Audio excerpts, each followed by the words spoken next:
សូមស្ដាប់មតិប្រជាពលរដ្ឋខ្មែរនៅឯនីសមុទ្រចំពោះគម្រោងអញ្ជើញចូលរួមប្រជុំអាស៊ានអាមេរិកនាពេលខាងមុខឆាប់ៗនេះនៅក្នុងឆ្នាំ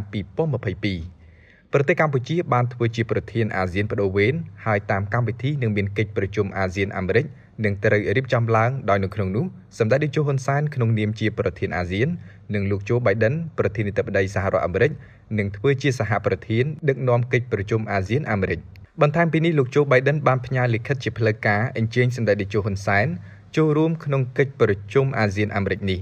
សម្ដេចតេជោហ៊ុនសែនក្នុងនាមជាប្រធានអាស៊ានបានឆ្លើយតបជាវិជ្ជមានចំពោះការអញ្ជើញនេះជុំវិញការអញ្ជើញចូលរួមប្រជុំរបស់សម្ដេចតេជោហ៊ុនសែននៅទីក្រុង Washington សហរដ្ឋអាមេរិកនាពេលខាងមុខនេះបងប្អូនខ្មែរជាច្រើនអ្នកដែលកំពុងតែរស់នៅឯនីសមុទ្របានបញ្ចេញយោបល់ប្រាប់អង្គភាពសារព័ត៌មាន Cambo Time ជាបន្តបន្ទាប់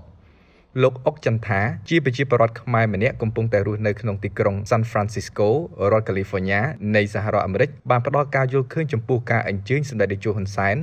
ដោយលោកប្រធានាធិបតី Joe Biden ថាជាកិត្តិយស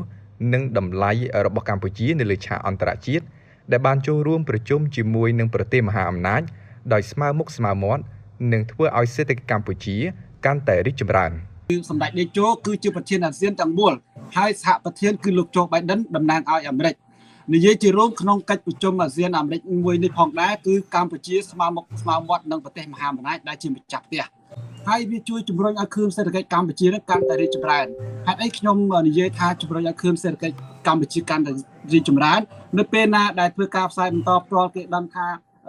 សម្ដេចតេជោជាប្រធានអាស៊ានមានស្មើមុខស្មើមាត់ជាមួយនឹងលោកប្រធានាធិបតីសហរដ្ឋអាមេរិកដែលគេដឹងថាជាប្រទេសមហាអំណាចអ្នកណាក៏ស្គាល់អាមេរិកដែរបាទអញ្ចឹងគឺហេតុផលនេះហើយដែលគេធ្វើស្គាល់កម្ពុជាកាន់តែច្រើនបាទជាពិសេសនោះគឺមានទំនុកចិត្តរបស់វិនិយោគិនក្នុងការវិនិយោគនៅក្នុងប្រទេសកម្ពុជាហើយក៏អាចតាក់ទាញនៅភ្ញៀវទេសចរអន្តរជាតិកាន់តែច្រើនមកចូលរួមនៅក្នុងប្រទេសយើងផងរីឯលោកអិនសាំបាឌីលោកកៅវឌ្ឍនានិងលោកស្រីសុចិន្តាជាពលរដ្ឋខ្មែរកំពុងរស់នៅប្រទេសអាល្លឺម៉ង់ក៏បានផ្ដល់ទស្សនៈស្រដៀងទៅនឹងលោកអុកចន្ទថាផងដែរជុំវិញការអញ្ជើញចូលរួមប្រជុំរបស់សម្ដេចតេជោនៅសហរដ្ឋអាមេរិកខ្ញុំយល់ថានេះបានបង្ហាញអំពីមោទនភាពជាតិខ្មែរដែលមានមេដឹកនាំប្រទេសបានទៅចូលរួមស្មើមុខស្មើភាពនេះជាមេដឹកនាំនៃជាមួយនឹងប្រទេសមហាអំណាចពិភពលោកនេះជាការបង្ហាញ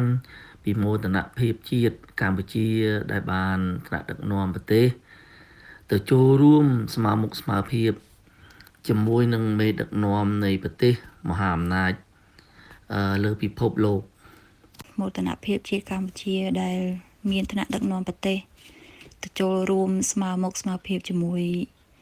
មេដឹកនាំនៃប្រទេសមហាអំណាចពិភពលោក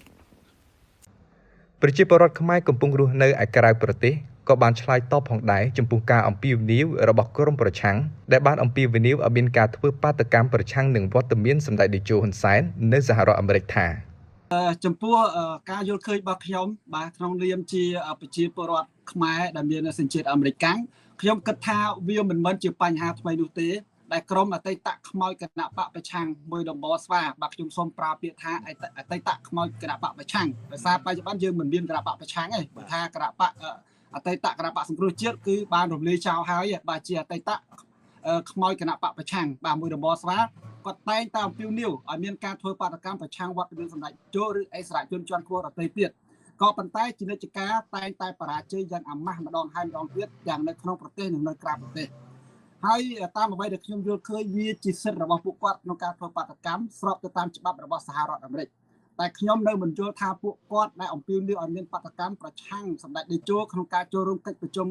អាស៊ានអាមេរិកខាងមុខហ្នឹងគាត់មានបេះដូងនិងខួរក្បាលជាខ្មែរឬអត់បាទ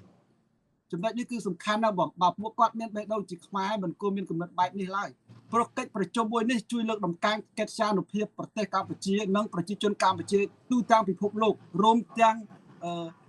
ពួកគាត់មកក្តាប់តូចទៅចូលរួមធ្វើបាតកម្មនោះផងដែរបាទគឺរីកបុករីកបាត់មែនតើអ្នកណាក៏ស្គាល់ខ្មែរដែរហេតុអីគាត់ធ្វើបាតកម្មហើយបើសិនជាពួកគាត់នៅតែបន្តធ្វើបាតកម្មប្រឆាំងបែបនេះគឺសបបញ្ជាក់ថាពួកគាត់កំពុងតែប្រឆាំងជាតិសាសន៍កម្លាំងខ្លួនឯងដែលមិនមានគុណធម៌និងសភាវគតិជាមនុស្សទេបាទសូម្បីតែសត្វបង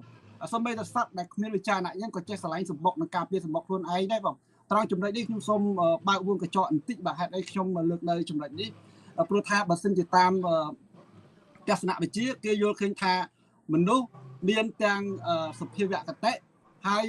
នឹងមានវិចារណញ្ញាណចេះគិតពិចារណាចេះស្រឡាញ់ចេះអីសពបែបយ៉ាងអញ្ចឹងហើយសត្វគឺគាត់មានតែគេហៅថាមានតែ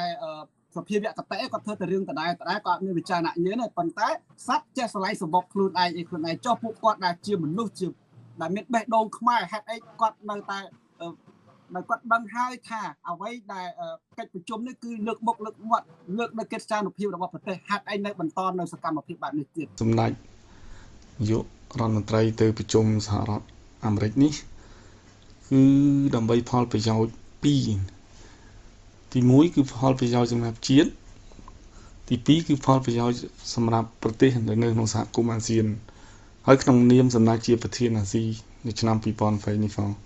ដូច្នេះបើមានអ្នកណាប្រឆាំងនៅក្នុងដំណើរទស្សនកិច្ចរបស់សម្ដេចគឺខ្ញុំយល់ថាគឺជាការប្រឆាំងផលប្រយោជន៍ជាតិខ្មែរផងនិងប្រឆាំងផលប្រយោជន៍សង្គមផងហើយយើងអាចសន្និដ្ឋានបានថាពួកទាំងនេះគឺអត់មានធ្វើឲ្យជាតិរីកចម្រើនទេមិនមែនតែចង់បំផ្លាញជាតិពួកនេះមិនបានជួយជាតិទេផ្ទុយទៅវិញគាត់កំពុងតែបំផ្លាញជាតិយើងវិញ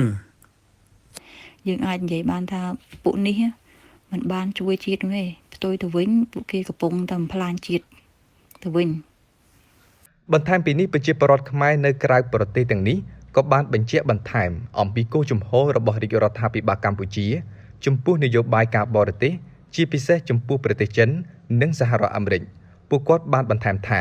ប្រទេសកម្ពុជាមានសមត្ថភាពម្ចាស់ការខ្លួនឯងមិនក្រោមចន្លោះប្រទេសណាមួយទេហើយប្រទេសកម្ពុជាតែងតែមានទំនាក់ទំនងល្អជាមួយប្រទេសទូទាំងសកលលោកទាំងការងារការទូតនយោបាយសេដ្ឋកិច្ចពាណិជ្ជកម្មលក្ខណៈដែលមិនប្រកាន់និន្នាការហើយអ្នកឯងខ្មៅសឬមួយក៏អ្នកឯងមាននិន្នាការអីទេគឺយើងទទួលភ្ញៀវគ្រប់ណាហើយជាពិសេសគឺជាទឹកតាំងដែលមិនអាចបិទកាយបានគឺយើងមានស្ថានទូតបរទេសជាច្រើនកំពុងមានវត្តមាននៅក្នុងប្រទេសកម្ពុជាយើងបាទហើយចំពោះអ្នកដែលចោទប្រកាន់គ្រាន់តែជានយោបាយប្រជាពិភពតែប៉ុណ្ណោះមិនមានអន្តរជាតិណាទទួលស្គាល់នោះទេចំពោះអ្នកចោទប្រកាន់ថាកម្ពុជាងាកទៅតែភាគីចិននោះខ្ញុំយល់ថាមិនមែនជាការពិតទេវត្តមានរបស់សម្ដេចទៅសហរដ្ឋអាមេរិកនេះបង្ហាញថាសម្ដេចមិនប្រកាន់ប្រទេសណាទេឲ្យតែយើងមានគោលបំណងចង់រាប់រកគ្នាជាមិត្តស្មោះត្រង់មួយគ្នាហើយនឹងធ្វើការរួមគ្នាដើម្បីផលប្រយោជន៍ជាតិសម្ដេចមិនប្រកាន់ប្រទេសណាឬប្រទេសណាទេឲ្យតែចង់រាប់អាននឹងធ្វើជាមិត្តស្មោះត្រង់ជាមួយនឹងកម្ពុជា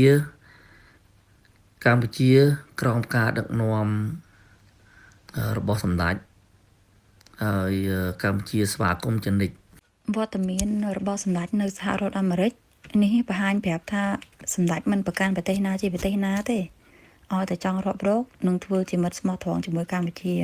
ចំពោះការលើកឡើងរបស់ក្រមប្រឆាំងដែលតែងតែប្រឆាំងនឹងជំហរដឹកនាំនៃរាជរដ្ឋាភិបាលកម្ពុជាវិញហើយពួកគេបានត្រឹមតែដើរក្រៅរបងសេតវិមានស្រ័យប្រឆាំងនឹងផលប្រយោជន៍ជាតិខ្មែរចំពោះអ្នកប្រឆាំងនៅក្រៅសេតវិមានវិញគឺបានត្រឹមតែឲ្យមានការភ័ន្តច្រឡំឬក៏បង្ខូចកិត្តិយសជាតិនៅលើឆាកអន្តរជាតិតែប៉ុណ្ណឹងទៅវិញចំពោះភាគីសង្ហាសម្ដេចនាយកវិញយើងឃើញថាមានការស្វាគមន៍យ៉ាងកក់ក្ដៅនៅក្នុងសេតវិមានក្នុងនាមជាមេដឹកនាំនៃប្រទេសមួយនិងជាប្រធានអាស៊ានឆ្នាំ2022ក្នុងការចរចាស្មារតីគ្នាជាមេដឹកនាំដើម្បីជាផលប្រយោជន៍ជាក់ស្ដែងសម្រាប់ប្រជាជនកម្ពុជាតែម្ដងដូច្នេះខ្ញុំយល់ថាវាជាការបង្ហាញដល់ក្រមប្រឆាំងដោយប្រយោលពីជំហររបស់ប្រទេសមហាអំណាចចំពោះដំណើរទស្សនៈផ្ទុយទៅវិញប្រជាពលរដ្ឋខ្មែរនៅក្រៅប្រទេសបានប្រកាសជំហរគាំទ្រយ៉ាងពេញទំហឹងចំពោះការដឹកនាំរបស់សម្ដេចតេជោដែលស្វែងរកសន្តិភាពយ៉ាងលំបាកនិងនាំមកនូវការអភិវឌ្ឍការដឹកនាំប្រទេសកម្ពុជាមានការរីកចម្រើនគួរឲ្យកត់សម្គាល់ទាំងវិស័យសេដ្ឋកិច្ចនយោបាយជាតិអន្តរជាតិហេដ្ឋារចនាសម្ព័ន្ធលក្ខបាទរហូតដល់មកថ្មីនេះបាទគឺសម្ដេចទទួលបាននូវពានរង្វាន់សន្តិភាពសុនហៈបាទនៅសាធារណរដ្ឋកូរ៉េខាងត្បូងបាទគឺប្រទេសជាច្រើនបាទរាប់រយប្រទេសចូលរួមគឺសម្ដេចទទួលបានពានរង្វាន់សន្តិភាពគឺជាមហាកិត្តិយសខ្លាំងមែនទែនបើទោះបីជាសម្ដេចទទួលបាននូវសមិទ្ធផលច្រើនក៏ដោយក្រុមប្រឆាំងមកក្រាបដោយគាត់នៅតែរិះគន់គាត់ថាពានរង្វាន់នេះមិនមានតម្លៃអីសពបែបយ៉ាងលក្ខណៈបាទអញ្ចឹងមានន័យថាគាត់ធ្វើអី ប្រឆាំងប្រកាប់មុខតែម្ដងបាទគាត់អត់មានយកពីហេតុផលចាក់ស្ដាយគឺគាត់ប្រឆាំងទីនិចដែលគឺហេតុផលហើយប្រទេសខ្ញុំសូមបញ្ជាក់បន្ថែមថាប្រទេសដែលកាន់នៅលទ្ធិប្រជាធិបតេយ្យដូចជាប្រទេសកម្ពុជាយើងបាទគឺមិនមែនថាមិនឲ្យប្រឆាំងទេយើងប្រឆាំងប៉ុន្តែនៅក្នុងប្រឆាំងគឺការរិះគន់កែលម្អស្ថាបនាប៉ុន្តែក្រុមពួកគាត់ដែលប្រឆាំងនេះបាទគឺដើម្បីតែបំរើប្រយោជន៍មហិច្ឆតាបកពួកខ្លួនទៅវិញបាទបើទោះជាមានបញ្ហាតិចតួចក៏ដោយបងក៏មិនមែនជាឧបសគ្គរបស់នាវាកម្ពុជាឆ្ពោះទៅមុខឡើយគឺមិនខុសពាក្យចាស់ពោលថាឆ្កែនៅតែព្រោះរទេះនៅតែបនោះទេបងបាទអរគុណខ្ញុំយល់ថាសម្ដេចនាយកគាត់ជាស្ថាបនិកសន្តិភាពជូនប្រទេសកម្ពុជាហើយបច្ចុប្បន្នកាលនេះភាពល្បីល្បាញលើឆាកអន្តរជាតិក៏មានចំពោះសម្ដេចនាយកនៅដូច្នេះនិយាយសរុបទៅគាត់គឺជារដ្ឋបរោះដែលមកសន្តិភាពជូនជាតិពួកគាត់បានអំពាវនាវនិងប្រកាសគាំទ្រស្វាគមន៍យ៉ាងកក់ក្ដៅជាទីបំផុតចំពោះការអញ្ជើញប្រជុំអាស៊ានអាមេរិកនាពេលខាងមុខបាទជាក្នុងឱកាសនេះដែរខ្ញុំសូមអំពាវនាវដល់បងប្អូនប្រជាពលរដ្ឋខ្មែរទូទាំងសកលលោកបាទសូមបន្តការគាំទ្រគណៈបកប្រជាជនកម្ពុជាព្រោះគណៈបកប្រជាជនកម្ពុជាតែងតែគិតអំពីសុខទុក្ខប្រជាពលរដ្ឋនិងអភិវឌ្ឍប្រទេសឲ្យកាន់តែរីកចម្រើនទៅមុខទៀតជាពិសេសខ្ញុំបាទសូមអំពាវនាវដល់បងប្អូនខ្មែរដែលរស់នៅសហរដ្ឋអាមេរិកទាំងអស់មេត្តាចូលរួមទទួលសម្ដេចអគ្គមហាសេនាបតីតេជោហ៊ុនសែននិងគណៈប្រតិភូនៅរដ្ឋធានី Washington DC ព្រោះជាកិត្តិយសរបស់បងប្អូនជនរួមជាតិខ្មែរទាំងអស់គ្នាមិនប្រកាន់និន្នាការនយោបាយនោះទេបងព្រោះថារឿងប្រទេសជាតិកិច្ចការនុភាពប្រទេសជាតិមិនប្រកាន់និន្នាការនយោបាយថាឯងមកពីប្រទេសណាទេសូមអធិស្ឋានមិនប្រកាន់ថាឯងមកពីគណៈបកណានោះទេបាទសំខាន់គឺជាតិបាទហើយបើសិនជាអ្វីដែលសម្ដេចលោកកំពុងតែធ្វើគឺលើកនៅកិច្ចការនុភាពរបស់ជាតិហើយអ្នកឯងមកប្រឆាំងចុះសួរថាតើអ្នកឯងមានវិចារណញាតិមានជាខ្មែរអត់អ្នកឯងជាខ្មែរមានបេះដូងជាខ្មែរអត់ដែលម៉ាត់ណាអ្នកឯងថាស្រឡាញ់ខ្មែរគិតពីខ្មែរបំរើនៅផលប្រយោជន៍ខ្មែរចុះឥឡូវកិច្ចការនុភាពខ្មែរហេតុអីបានជំនុំគ្នាប្រឆាំងនេះគឺជាសញ្ញាសួរសូមសួរខ្លួនឯងមកថាតើធ្វើបែបនេះត្រឹមត្រូវឬទេបាទជាចុងក្រោយបងប្អូនខ្មែរនៅក្រៅប្រទេសបានប្រកាសឲ្យប្រជាពលរដ្ឋខ្មែរនៅឯនីសមុទ្រដទៃទៀតទាំងអស់ចូលរួមទទួលស្វាគមន៍ថ្នាក់ដឹកនាំកម្ពុជាដែលមួយជីវិតរបស់លោកបានលះបង់សពគ្រប់បែបយ៉ាងដើម្បីតែជាតិមាតុភូមិកម្ពុជាមានការរីកចម្រើន